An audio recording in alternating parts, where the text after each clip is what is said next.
الحمدللہ وحدہ والصلاة والسلام علی من لا نبی بعدہ۔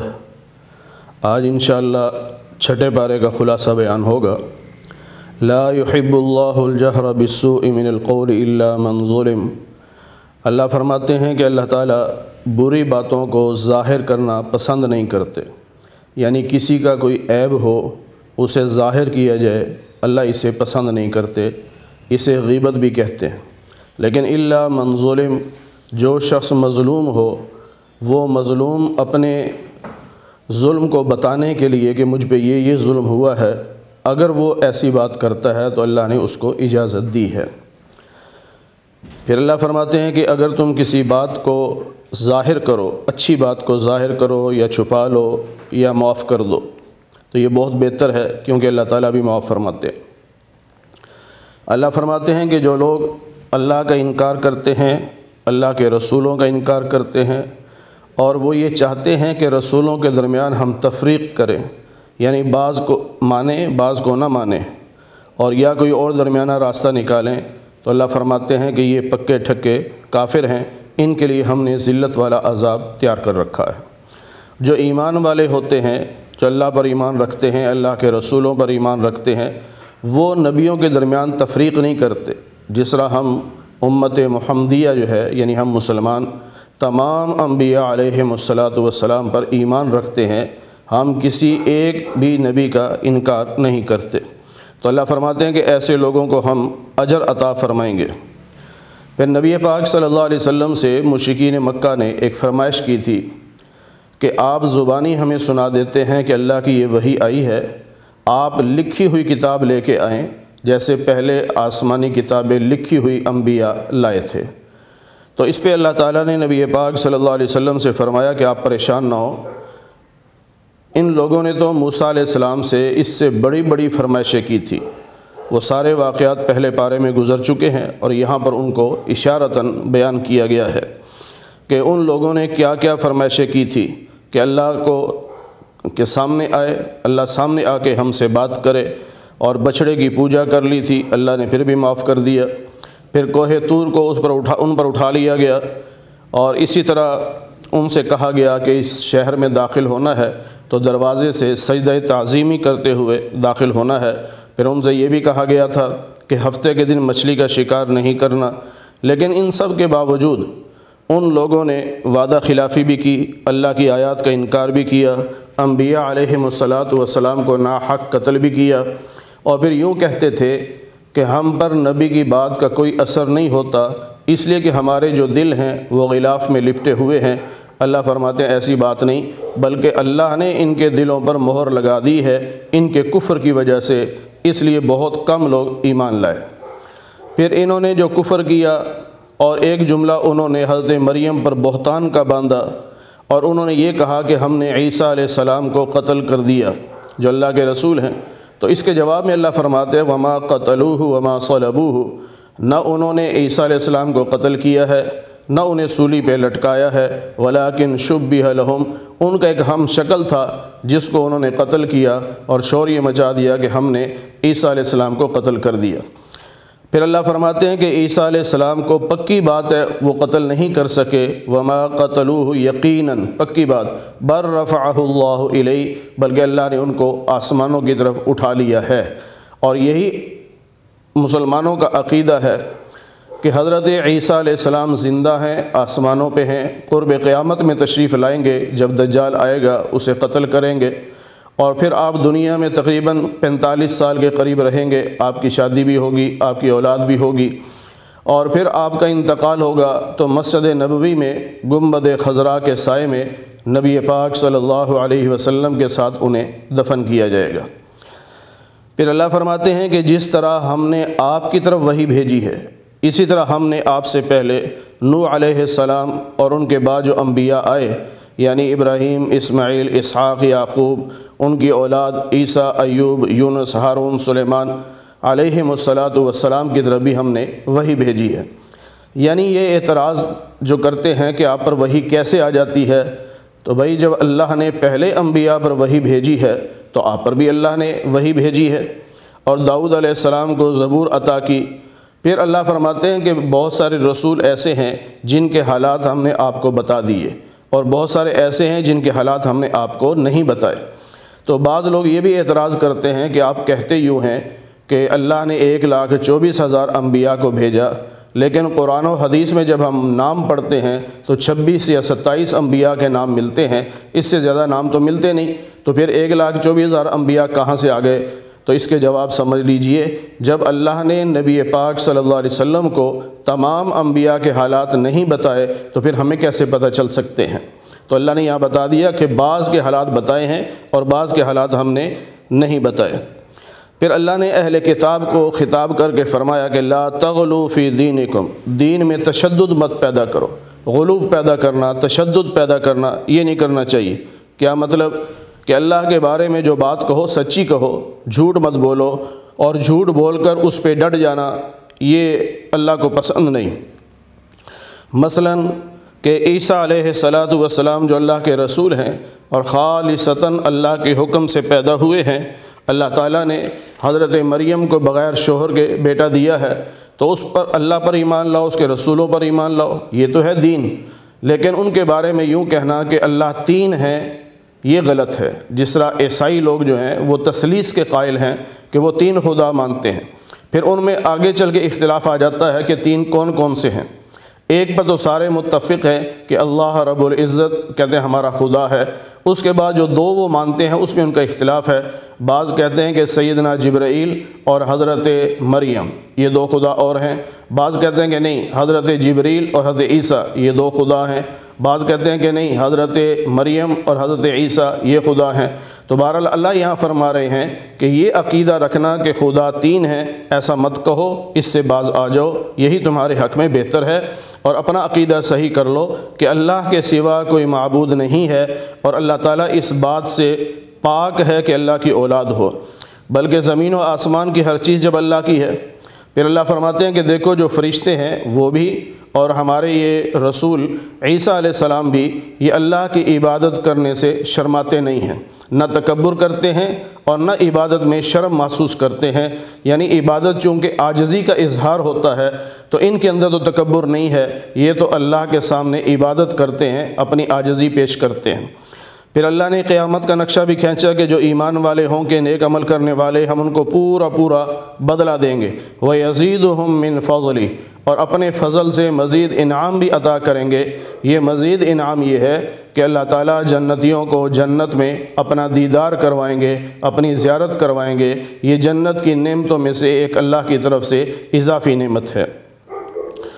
پھر چونکہ سورہ نساء کے آغاز ہی میں وراثت کے مسائل بیان ہوئے تھے، تو یہاں آخری آیت میں اس سورت کی اس میں بھی وراثت کا مسئلہ بیان ہوا ہے کہ لوگ پوچھتے ہیں کہ جی کلالہ کے بارے میں کیا حکم ہے؟ تو یہ سمجھ لیجئے کہ کلالہ اسے کہتے ہیں جس کے ماں باپ بھی زندہ نہ ہوں اور اس کی اولاد بھی نہ ہو،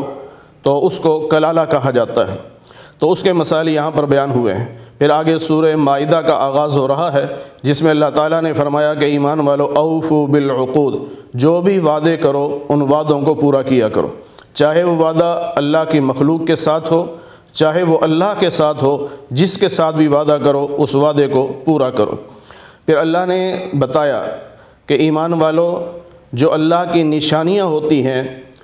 خاص طور پر اشہر حرم، حرمت والے 4 مہینے، اسی طرح ہدی جو جانور قربانی کے لیے مکہ بھیجا جاتا ہے، والقلائد، اور جس جانور کے گلے میں پٹا ڈال دیا جاتا ہے کہ یہ قربانی کے لیے وقف ہے، اور اسی طرح جو عمرہ کرنے یا حج کرنے کے لیے وہاں لوگ گئے ہوئے ہوتے ہیں، یہ سب اللہ کی نشانیاں ہیں، ان میں سے کسی کی بھی بے اکرامی اور بے احترامی نہیں کرنی۔ یہاں میں ایک جملہ کہنا چاہتا ہوں کہ جو اللہ ہمیں جانوروں کا بھی ادب سکھاتا ہے کہ جو اللہ کے نام پر وقف ہو جائے وہ جانور بھی قابل احترام ہو جاتا ہے، تو پھر کسی انسان کو اس کے ساتھ بے ادبی کرنے کو اللہ کیسے اجازت دے سکتا ہے؟ اس لیے اصل جو دین ہے وہ ادب ہے، گستاخی دین نہیں ہے، اصل چیز ادب ہے۔ پھر آگے اللہ تعالیٰ نے ان جانوروں کا ذکر فرمایا جو حرام ہو جاتے ہیں۔ اس میں بڑی بات یہی ہے کہ جو جانور خود بخود مر جائے، یعنی ذبح نہیں کیا گیا، ذبح ہونے سے پہلے مر گیا، تو وہ حرام ہو جاتا ہے، وہ چاہے کسی بھی صورت میں ہو۔ پھر یہاں پر اللہ نے یہ فرمایا کہ دیکھیے کہ یہ جو تیروں والی تقسیم ہے یہ بھی حرام ہے، ان تستقسموا بالازلام، تیروں والی جو تقسیم ہے یہ بھی حرام ہے، اور آج کل اس کی مثال بولی والی کمیٹی ہے، یہ بالکل جائز نہیں ہے،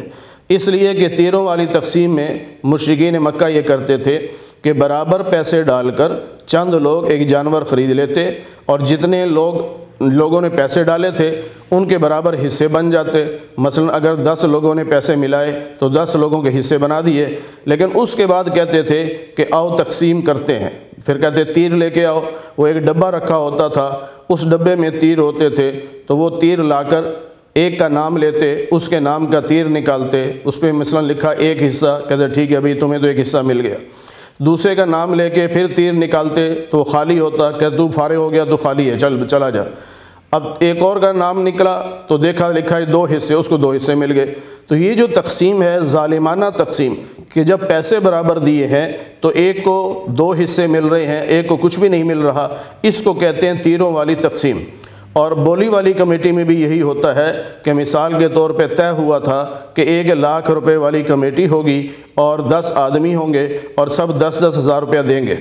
اب جس نے پہلے کمیٹی ڈالی ہے، ظاہری بات ہے جو قانون چلتا ہے وہ یہی ہوتا ہے کہ پہلی کمیٹی وہ خود رکھتا ہے۔ اب اگلی جب کمیٹی نکلے گی تو کہتے ہیں بولی لگاؤ جی، ایک آدمی کہتا ہے میں بہت مجبور ہوں مجھے 90,000 میں دے دو، ایک کہتا ہے میری بیٹی کی شادی ہے میں مجبور ہوں مجھے 70,000 میں دے دو۔ تو مجبوری کا فائدہ اٹھاتے ہوئے کسی کو 70,000 مل رہا ہے، کسی کو 60 مل رہا ہے، کسی کو لاکھ مل رہا ہے، تو یہ وہی تقسیم ہے جو تیروں والی تقسیم ہے، اس لیے بولی والی کمیٹی سے بچنا چاہیے۔ پھر اللہ تعالیٰ فرماتے ہیں کہ آج کے دن یعنی یوم عرفہ میں اللہ نے یہ فرمایا کہ آج کے دن ہم نے تمہارا دین تمہارے لیے مکمل کر دیا ہے اور میں نے تمہارے لیے اسلام کو پسند کیا ہے۔ پھر جو شکار کیا جاتا ہے وہ شکاری کتے رکھے ہوتے ہیں، ان کے ذریعے شکار کیا جاتا ہے، یا باز پالے ہوئے ہوتے ہیں ان کے ذریعے سے شکار کرتے ہیں، ان کے کچھ مسائل بیان ہوئے۔ پھر کھانے کے بارے میں اللہ فرماتے ہیں کہ جو اہل کتاب کا کھانا ہے وہ تمہارے لیے حلال ہے۔ یہاں کھانے سے مراد کھانا نہیں ہے، یہاں کھانے سے مراد یعنی طعام کا لفظ بولا گیا ہے، لیکن مراد اس سے ذبیحہ ہے کہ اہل کتاب یعنی جو اللہ کی کتاب کو ماننے والے ہوں، تورات کو ماننے والے ہوں، انجیل کو ماننے والے ہوں، تو اگر وہ ذبح کرتے ہیں کسی جانور کو تو ان کا ذبیحہ تمہارے لیے حلال ہے اور تمہارا ذبیحہ ان کے لیے حلال ہے۔ اسی طرح اہل کتاب کی جو عورتیں ہیں ان سے مسلمان مرد کا نکاح ہو سکتا ہے، یہ جائز ہے، لیکن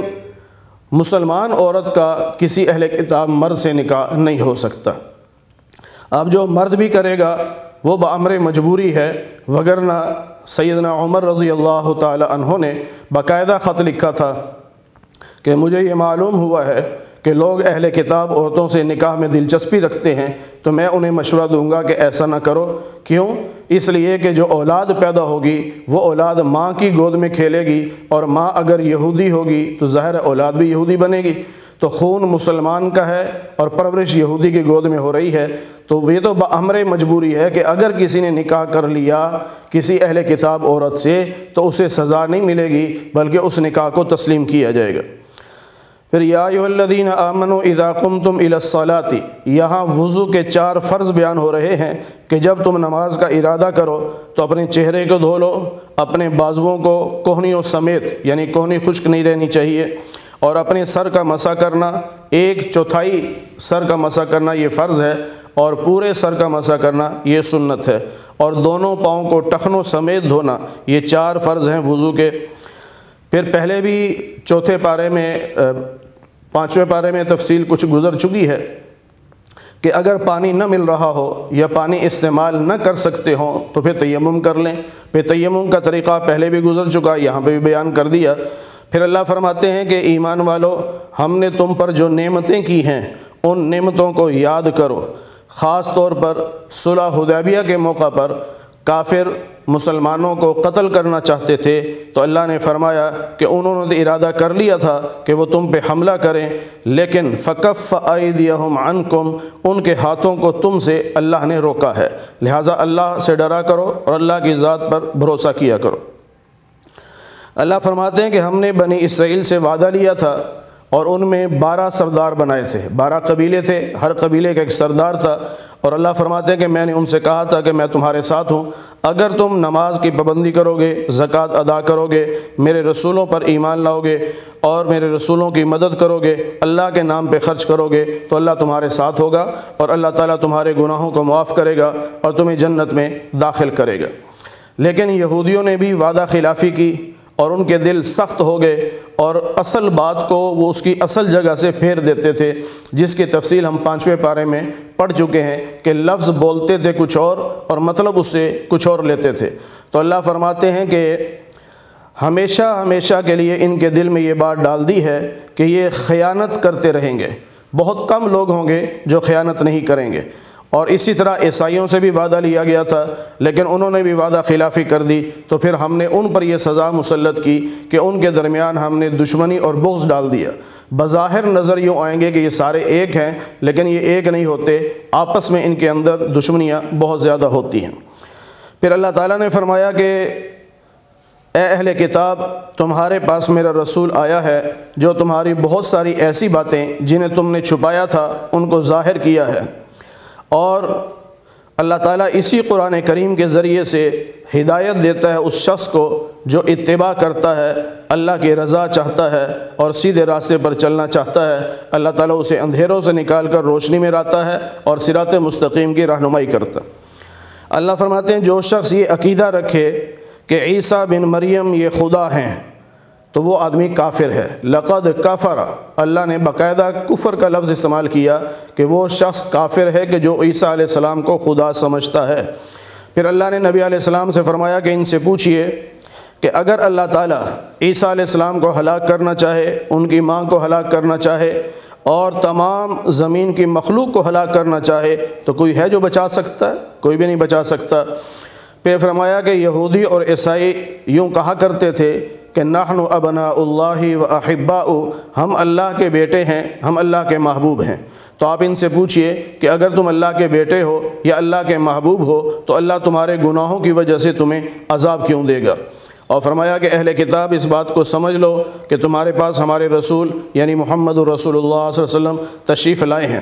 اور یہ فترت رسول کے بعد آئے۔ فترت رسول کا معنی ہے ایک لمبا زمانہ جس میں کوئی اللہ کا رسول نہیں آیا تھا۔ تو عیسیٰ علیہ السلام سے لے کر ہمارے نبی پاک صلی اللہ علیہ وسلم کے اعلان نبوت تک تقریباً 625 سال بنتے ہیں۔ تو 625 سال کے بعد ایک نبی تشریف لاتے ہیں اور وہ یہ آ کر کہتے ہیں، فرمایا کہ اس لیے کہ تم یہ نہ کہہ سکو کہ ہمیں تو کوئی خوشخبری سنانے والا یا ڈرانے والا نہیں آیا تھا، یعنی ہمارے پاس اللہ کا نبی نہیں آیا۔ پھر عیسیٰ علیہ السلام نے اپنی قوم کو خطاب کر کے فرمایا کہ اللہ کی نعمتوں کو یاد کرو، اللہ نے تم میں نبی بھی پیدا کیے ہیں، تم میں بادشاہ بھی بنائے ہیں، اور اللہ نے تمہیں وہ نعمتیں دی ہیں جو کسی اور کو نہیں دی۔ پھر ان کو حکم تھا کہ فلاں شہر میں داخل ہو جاؤ، یہ عمالقہ بستی ہے فلسطین کے پاس، وہاں داخل ہونا تھا،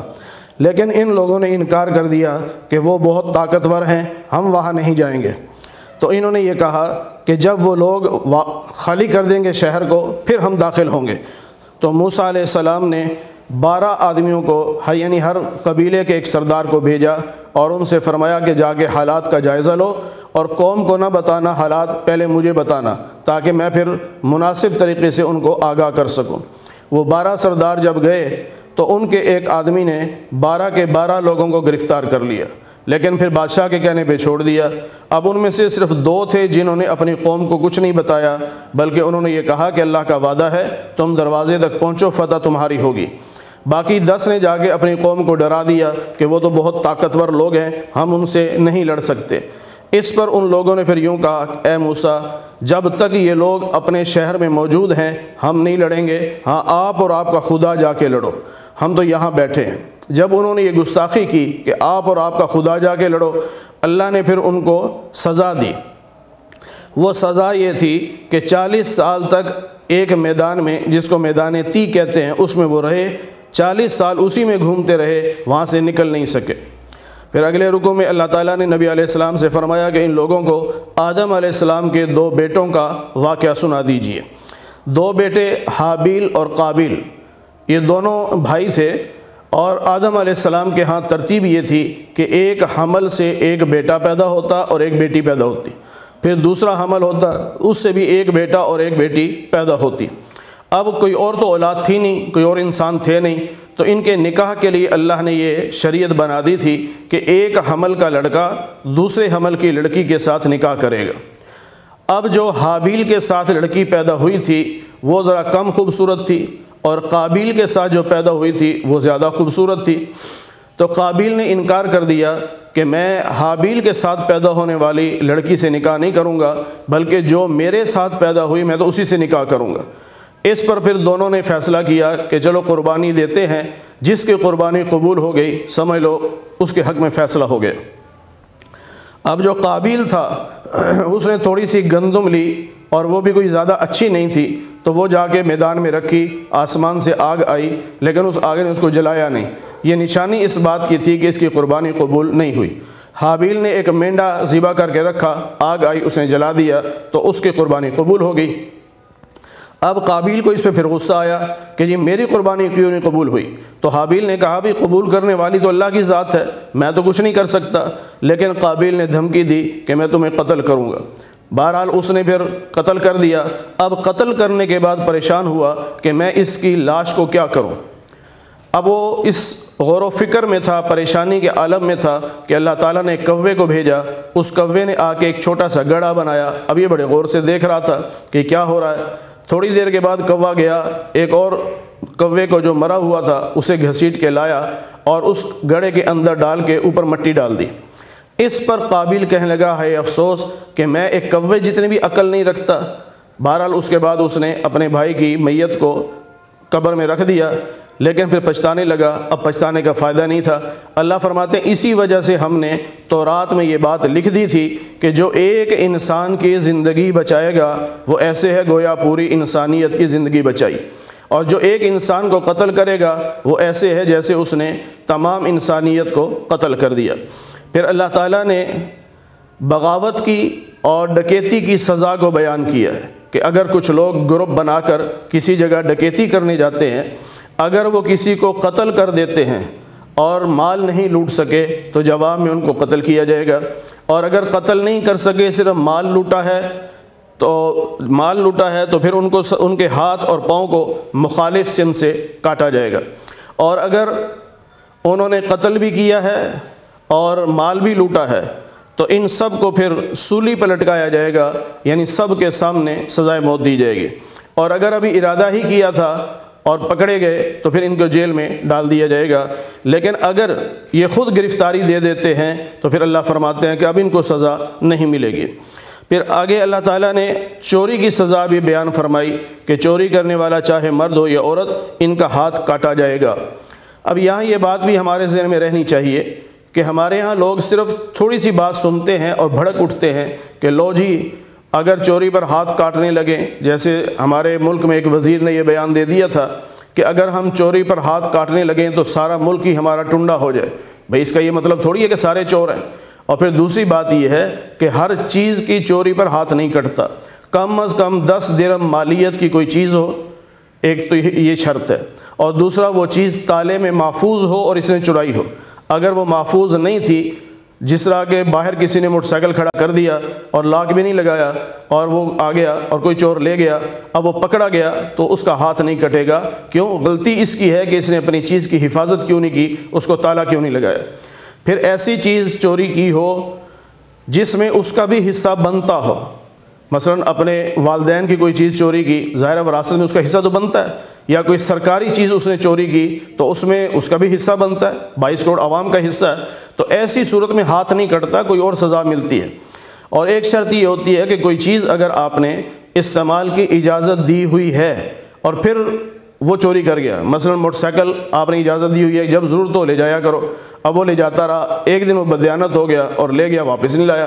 تو اب اگر پکڑا گیا تو اس کا ہاتھ نہیں کٹے گا کیونکہ آپ نے استعمال کی اجازت دے رکھی تھی۔ تو اس طرح کی یہ شرائط ہیں، ان شرائط کے پورا کرنے کے بعد پھر ہاتھ کٹتا ہے۔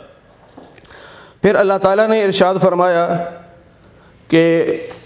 یہاں پر جو ہے قانون کے مطابق انصاف کا ذکر ہے کہ بعض لوگ ایسے ہیں، منافق ہیں، وہ منہ سے کچھ کہتے ہیں، دل میں ان کے کچھ ہوتا ہے، اور یہ یہودیوں کے جاسوس ہوتے ہیں اور یہ منافقت کرتے ہیں۔ پھر ان میں سے یہودیوں نے کچھ منافقین کو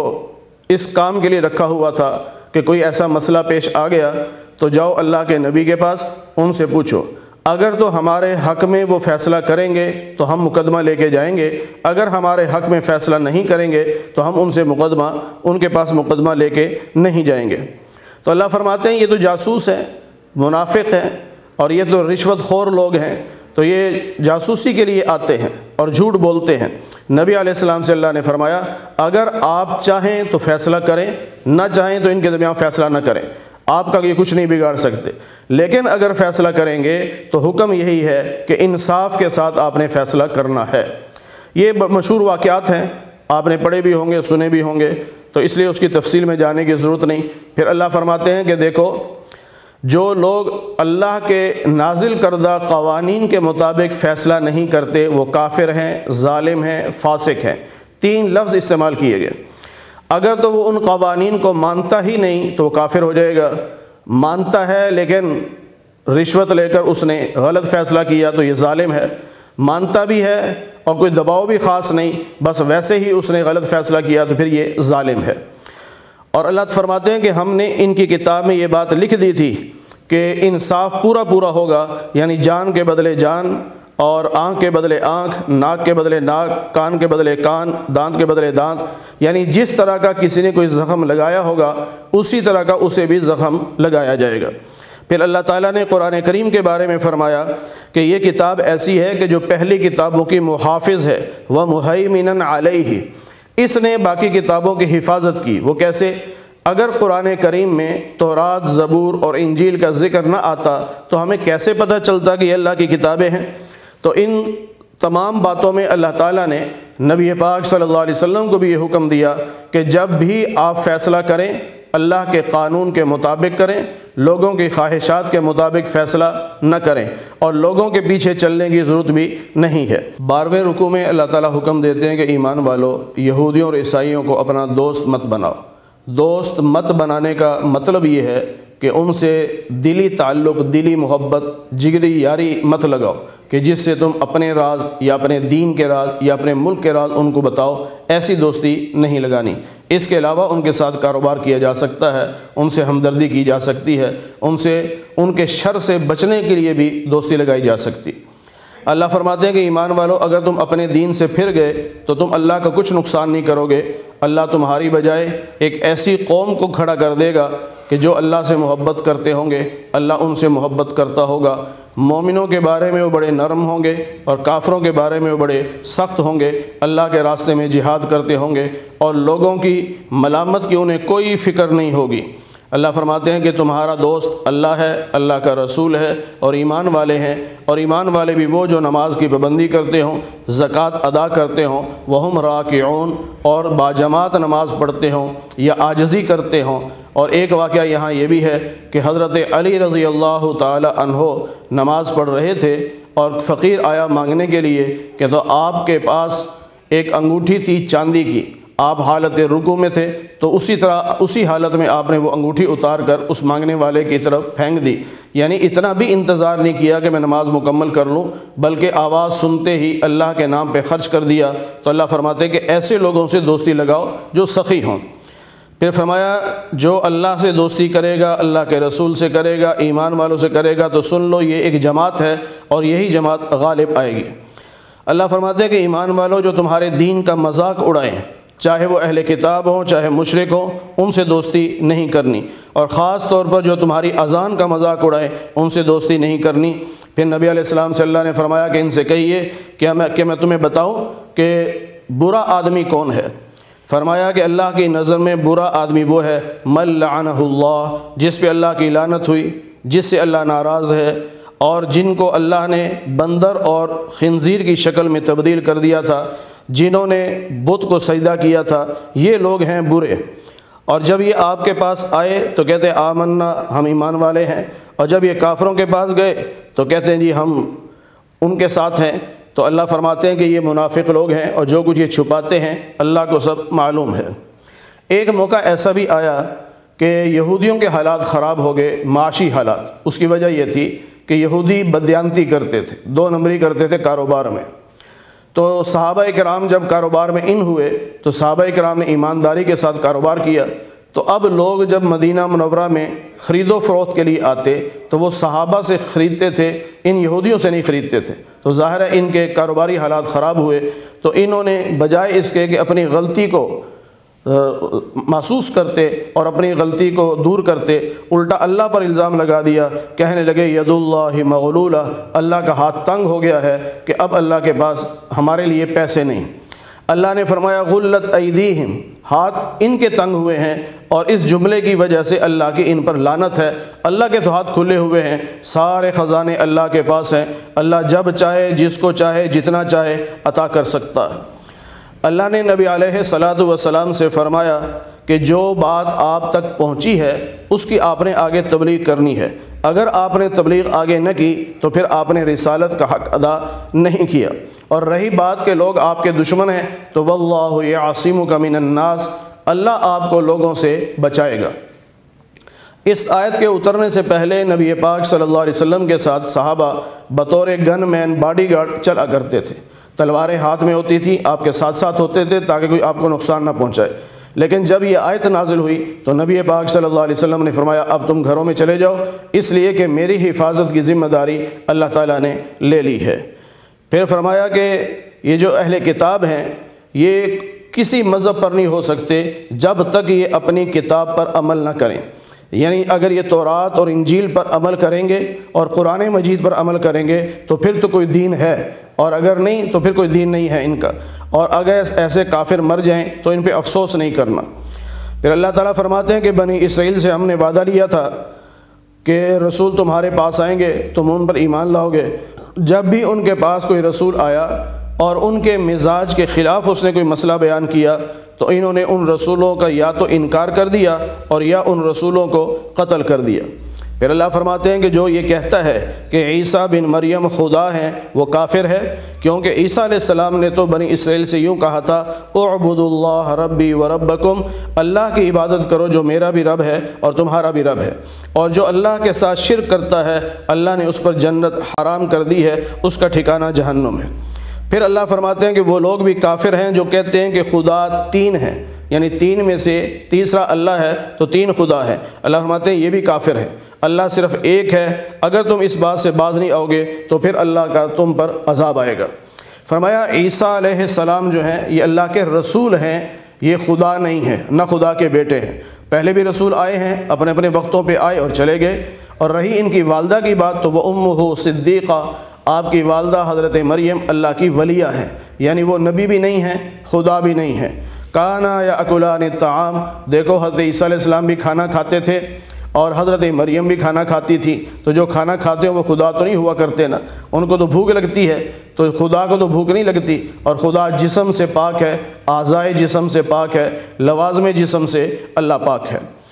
اللہ نے فرمایا کہ کافروں پر، خاص طور پر بنی اسرائیل کے جو کافر تھے ان پر داؤد علیہ السلام کے زبانی بھی اور عیسیٰ علیہ السلام کے زبانی بھی لعنت بھیجی گئی،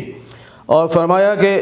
اگر یہ لوگ اللہ پر ایمان رکھتے، نبی پر ایمان رکھتے اور قرآن کریم پر ایمان رکھتے تو یہ کبھی کافروں کو اپنا دوست نہ بناتے۔ 6 پارے کی آخری آیت میں اللہ تعالیٰ یہ بتا رہے ہیں کہ کافر 3 قسم کے ہیں، ایک یہودی ہیں، ایک عیسائی ہیں اور ایک مشرک۔ تو اللہ فرماتے ہیں کہ یہودی اور مشرک یہ مسلمانوں کے حق میں زیادہ دشمنی کر رکھتے ہیں، اور عیسائیوں کے ہاں اگرچہ وہ بھی دشمن ہیں لیکن مسلمانوں کی حق میں کچھ نہ کچھ نرمی رکھتے ہیں، یعنی یہودیوں اور مشرکوں کی بنسبت ان کے دل میں کچھ نہ کچھ مسلمانوں کے حق میں نرمی ہے۔ اس کی وجہ کیا ہے کہ یہ درویش، ان کے پاس علماء بھی ہیں اور درویش لوگ بھی ہیں اور یہ تکبر نہیں کرتے۔ تو جس قوم میں علماء ہوں، اللہ کے ولی ہوں اور تکبر سے بچے ہوئے ہوں تو ان کے دلوں میں دوسروں کے بارے میں بھی نرمی ہوا کرتی ہے۔ اللہ تعالی ہمیں قرآن کریم کی صحیح سمجھ اور صحیح عمل کی توفیق نصیب فرمائے۔